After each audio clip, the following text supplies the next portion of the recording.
تو بیٹے نے نہیں کہا ابا 13 سال کا میں ہو گیا ہوں، ایک دن بھی تو نے میری کوئی خدمت نہیں کی، کوئی شفقت نہیں کی، اور آیا ہے تو ذبح کرنے آ گیا ہے۔ تمام مفسرین کو دیکھ لیں اور تفسیر سے پڑھنا ہو تو علامہ اسماعیل حقی علیہ رحمہ کی تفسیر روح البیان کھولیں۔ علامہ اسماعیل حقی فرماتے ہیں کہ جناب ہاجرہ نے اپنے بیٹے کے دل کی گہرائیوں میں بات اتار دی تھی کہ بیٹا خبردار، اپنے ابا کے بارے میں برا نہ سوچنا، تیرا باپ معمولی آدمی نہیں ہے، انہیں تو اللہ نے اپنا خلیل بنایا ہوا ہے۔ یہ فیضان نظر تھا، یہاں کے مکتب کی کرامت تھی۔ سکھائے کس نے اسماعیل کو آداب فرزندی؟ یہ جناب ہاجر، یہ جناب ابراہیم کا فیضان نظر تھا، اور حضرت ہاجرہ کے مکتب کی کرامت تھی۔ سکھائے اس نے اسماعیل کو آداب فرزندی۔ خدا ہاں ایک بات اور کہہ دو، طلاقیں بڑی ہو رہی ہیں، بہت زیادہ شرائط طلاقوں کی، اور طلاق کی سبب عورت نہیں ہے، مرد ہے۔ عورت بیچاری کی تو عقل آدھی ہے، وہ تو بے وقوفی کرے گی، آدھی ہے نا وہ کی عقل، تو خامہ صاحب کی جی ذمہ داری کس کی زیادہ ہے؟ ناراض ہو گئے آپ لوگ؟ چلے ہو جائے کوئی بات نہیں، میں تو بات صحیح کر رہا ہوں، پوری کس کی ہے؟ تو پھر گھر کس نے بتانا ہے؟ اللہ تعالیٰ نے طلاق کی گرہ کس کے ہاتھ میں رکھی؟ تو پھر جو روز گرہ کھولتا ہے غلطی اس کی ہے نا۔ خامد کا بڑا حوصلہ چاہیے، بڑا حوصلہ، بڑا حوصلہ بڑا کرے اپنے گھر کے اندر۔ اگر وہ چاہتا ہے ماحول اچھا رہے تو وہ حوصلہ بڑا رکھے۔ اس کی تو عقل آتی ہے بیچاری کی، تیری تو پوری ہے نا۔ تجھے چاہیے تھا برداشت کرتا، تو اس کے برابر آ گیا، وہ تو مجبور ہے۔ اس بیچاری کو تو سمجھ، دیکھے نا ایک بچہ چھوٹا ہے تو وہ کہہ رہا ہے کہ ابا جی میں نے گرمی میں ہی باہر جانا ہے، گرمی میں، تو اس کو تو پتا نہیں گرمی کتنی ہے، تو ابا جی کو تو پتا ہے نا، تو وہ چھوٹا ہے، عورت کی عقل بھی چھوٹی ہے، تو وہ تو بیچاری کچھ ایسے کام کرے کہ مجبور ہے۔ بہت بڑا نام ہے حضرت ابو الحسن کرکانی کا، بڑا نام ہے، مامون غزنوی ان کا مرید تھا۔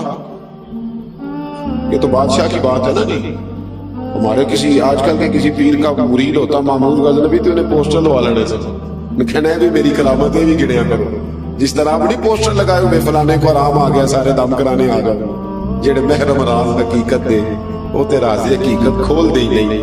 آج جنہ ویکھیا نہیں وہ کرن گلاں، جنہ ویکھ لیا وہ تے بول دے ہی نہیں۔ کبھی بڑے لوگوں نے بھی اس طرح کہانیاں سنائی ہیں، قریب کھڑے کر کے سناؤ ان کو میری کرامت، یہ کیا بات ہے؟ اگر کوئی چیز اندر ہوتی ہے تو بتانے کی ضرورت ہے، وہ سمجھ آ جاتی۔ کیا دکانداریاں بنا لی ہیں، کیا تماشا لگایا، پوسٹر چھپے ہوئے، کارڈ بنائے ہوئے، ان چیزوں سے باہر حقیقت کا سفر کرے۔ کسی ولی کی سب سے بڑی کرامت یہ ہے کہ وہ تیرے اندر سجدے کا ذوق پیدا کرے، وہ تیرے اندر قرآن پاک پڑھنے کا شوق پیدا کرے، وہ تیری زبان پر مصطفیٰ کا درود و سلام جاری کرے، وہ تیرے لیے دین پر چلنا آسان کر دے۔ یہ کیا کرامت ہوئی کہ میں گیا تھا دم کرانے؟ کس حدیث میں لکھا ہے کہ 10 صحابہ آئے تھے مصر سے نبی پاک کے پاس دم کرانے؟ کس حدیث میں لکھا ہے کہ شام سے 20 لوگ دم کرانے آئے؟ کہیں نہیں لکھا۔ ہاں دم کرانا جائز ہے، تعویذ لینا جائز ہے، لیکن میرے نبی کے پاس جو بھی آیا کرتا تھا وہ مصطفیٰ کا دین سیکھنے آیا کرتا تھا۔ اصل کی طرف بات دور چلی جائے۔ حضرت ابو الحسن بہت بڑے صوفی گزرے، درویش تھے۔ ابو علی سینا سائنسدان ان کا مرید، ان کا مرید، بڑے بڑے لوگ ان کے مرید، محمود غزنوی عقیدت مند، لیکن حضرت کی زوجہ کی طبیعت میں کچھ تلخی تھی۔ توجہ ہے میری بات؟ اگر نوجوان میری آج اس بات پہ، شادی شدہ نوجوان اس بات پہ تھوڑا غور کریں گے تو انہیں نا دل ٹھنڈا کرنے کا موقع ملے گا۔ میں اتنا باعمل تو نہیں ہوں، لیکن لگتا ضرور ہے کہ یہ بات ذہن میں آئے گی نا آپ کے تو کچھ فائدہ دے گی۔ اللہ تعالیٰ آپ کو جزا دے۔ اب آپ بیٹھے رہیے، پیسے نہ لائیے گا، اللہ آپ کو خوش رکھے، اللہ تعالیٰ آپ کو برکت دے۔ اس کے بغیر بھی کام چل ہی جاتا ہے الحمدللہ، تو کوئی ایسا مسئلہ نہیں ہے۔ اس سے بھی تھوڑا سا بچنا چاہیے۔ جب آپ بس سے اسٹیج پیسے دیتے ہیں نا اس طرح کر کے، تو پھر وہ بندہ نہیں اچھا لگتا جو نہ دے رہا ہو، تو اس لیے ماحول ایک جیسا رہنے دے۔ کسی کی خدمت کرنا، وہ سارا کچھ کرنا، وہ سنت ہے، اس میں اختلاف نہیں، لیکن برسر اسٹیج نا استحصال ہونے لگ جاتا ہے۔ پھر غریب آدمی سامنے نہیں بیٹھتا، پیچھے ہو کے بیٹھتا ہے کہ نہ میرے کو دتی ہوتی تو ممی اگے بیٹھا۔ اس لیے مہربانی فرمائیں ان چیزوں سے اگر پرہیز ہو جائے برسر اسٹیج تو فائدہ ہوگا ملت۔ اللہ ہمیں توفیق عمل عطا فرمائے، آمین تو کہہ دے۔ میں بس بات سمیٹنے کی طرف آ رہا ہوں۔ حضرت ابو الحسن رحمۃ اللہ علیہ سے ایک شخص مصر سے ملنے گیا یا یمن سے ملنے گیا، اس نے 2-3 مہینے کا سفر کیا، حضرت کے دروازے پہ دستک دی، تعریف سن کے آیا۔ دستک دی تو اندر سے بی بی صاحبہ بولی، اماں جی کون ہے؟ طبیعت میں تلخی تھی، کون ہے دروازے پہ؟ نے کہا اما جی میں حضرت کا عقیدت مند ہوں تو بڑی دور سے آیا ہوں. تو اما کہنے لگی تجھے بھی کوئی کام نہیں جس طرح انہیں کوئی کام نہیں, فارغ ہے تو بھی؟ کہتا ہے میں تو بڑا ذہن میں زاویہ بنا کے آیا تھا, ذائچہ سارا ٹوٹ گیا. کہا چلے اما جی میں اب آ گیا ہوں تو مہربانی کریں بتا دے کہاں ہے. تو کہنے لگی وہ جنگل میں 10-12 فارغ لوگ اس کے پاس بیٹھے ہوں گے, اللہ اللہ ہو رہی ہوگی, تو بھی چلا جا گئی اور اب دروازہ نہ کھٹکھٹانا. وہ کہتا ہے کہ وہ میرے اندر سے وہ بات تو نکل گئی. میں نے کہا جس شخص کا گھر میں کوئی حال نہیں, میں نے کیا عقیدت کر دیا, لیکن چلو آیا ہوں تو مل لیتا ہوں. کہتے میں نے جنگل کی طرف منہ کیا, شام ہو گئی تھی. میں نے دیکھا کہ حضرت ابو الحسن خرقانی شیر پہ بیٹھے ہوئے, شیر انہیں گھر چھوڑ دیا. میرے اندر سے پھر بدگمانی نکلی. میں نے کہا دیکھو زوجہ قابو آتی نہیں, شیر پہ قبضہ کیا ہوا ہے. تو اللہ تعالیٰ اپنے بندوں کو یہ کمال دیتا ہے. ترمذی کے لفظ ہے اتقوا فراست المؤمن فإنه ينظر بنور اللہ. نبی پاک علیہ السلام نے فرمایا مومن کی فراست قلبی سے ڈرو, وہ تو اللہ کے نور سے دیکھ لیتا ہے. مومن کس سے دیکھتا ہے؟ اللہ کے. فإنه ينظر بنور اللہ, بے شک وہ اللہ کے نور سے دیکھتا ہے. فرماتے ہیں میرے دل کی بات جان گئے اور فرمانے لگے شام ہو گئی تھی, اللہ اللہ کرتے. تو شیر مجھے کہنے لگا حضرت جی کو جانور تکلیف نہ دے, میں آپ کو گھر چھوڑ آتا ہوں. اور پھر فرمانے لگے میری بیوی بستر کی بڑی پاک ہے, پردے کی بڑی پابند ہے, غیر محرم کی جرت نہیں ہو میرے گھر کا دروازہ پھلانگ سکے, کھانا بھی وقت پہ دیتی ہے, بچوں کا خیال بھی کرتی ہے. بیچاری مجبور ہے, اس کی زبان میں تلخی, اگر میں نے چھوڑ دیا نا تو کوئی رکھے گا نہیں, رسوا ہو جائے. میرے بچوں کی ماں ہے, کہاں ٹھوکریں کھاتی پھرے گی.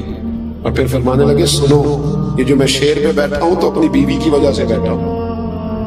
کہنے لگا حضور وہ کس طرح؟ فرمانے لگے میں اس بد زبان سے حسن سلوک کرتا ہوں تو اللہ نے یہ بے زبان مخلوق میری فرما بردار بنا دی ہے. بھائی تو تھوڑا سا حوصلہ کر, تھوڑا صبر کا مظاہرہ کر, اپنے گھر کو بچا. اور اگلی بات بزرگوں کے لیے, بوڑھوں کے لیے, بوڑھے ناراض نہ ہو جائیں پر مجبوری ہے, کچھ باتیں ضروری ہے کرنی پڑتی ہیں. کبھی بھی خامد کو مرد کے خلاف, مرد کو عورت کو خامد کے خلاف, اور خامد کو اس کی عورت کے خلاف کبھی بھی غلط بات نہ بتائیں. ہم ایک جملہ کہہ کے گزر جاتے ہیں, انہوں نے اکٹھے رہنا ہوتا ہے, ان کی زندگی عذاب بنی رہتی نہ کہے. ابن حجر اسقلانی حدیث لائے, نبی پاک علیہ السلام نے فرمایا وہ شخص لعنتی ہے جو بیوی کو مرد کے خلاف اکساتا ہے یا مرد کو بیوی کے خلاف اکساتا ہے, وہ لعنتی. ان کی اچھی تربیت کرے, ان کو کہیں تیرا خامد تیرے حق میں اچھا ہے.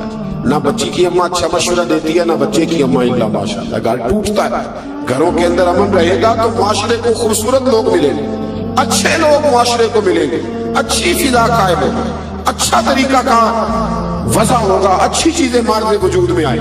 خدا را اس بات پر ضرور غور فرمائیں.